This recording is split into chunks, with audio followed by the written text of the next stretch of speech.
నమస్తే welcome to IBTV. Details చూస్తే తిరుపతి జిల్లాలో నాయుడుపేటలో వైఎస్ఆర్ కాంగ్రెస్ పార్టీ కీలక కార్యక్రమం నిర్వహించడంతో కార్యాలయంలో రీకాలింగ్ చంద్రబాబు మేనిఫెస్టో కార్యక్రమం ఘనంగా నిర్వహించారు.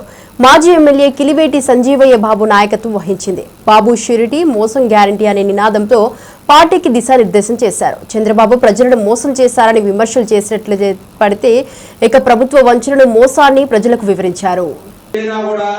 ఆల్రెడీ ప్రజల్లో కూడా దీని గురించి ఆయన చెప్పిన మేనిఫెస్టోలో ఎక్కడ ఏది కూడా నెరవేర్చిన దాఖలు లేవు. ఏదైనా ఆయన నెరవేర్చాడు అంటే ఒక పెన్షన్ గురించి మాట్లాడతారు.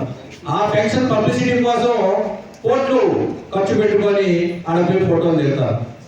ఆ పెన్షన్ కూడా గతంలో ఎప్పుడైనా ఎక్కడైనా చూడండి, ఒక్క మన ఆంధ్ర రాష్ట్రంలో మున్సిపాలిటీ కాడనో పంచాయతీ కాడనో లేకపోతే ఎక్కడ ఏదైనా బళ్ళు కాడనో గుళ్ళు కాడనో వచ్చేది ఏంటంటే ఒక ఆరోగ్యశ్రీ, ఒక ఫీజు రియంబర్స్మెంట్, అట్లా ఒక బ్రాండెడ్ ఆయన ఒక జగన్మోహన్ రెడ్డి అంటే గుర్తొచ్చేది తల్లికి వందనం అని చెప్పని ఇప్పుడు పెట్టాడు ఆయన.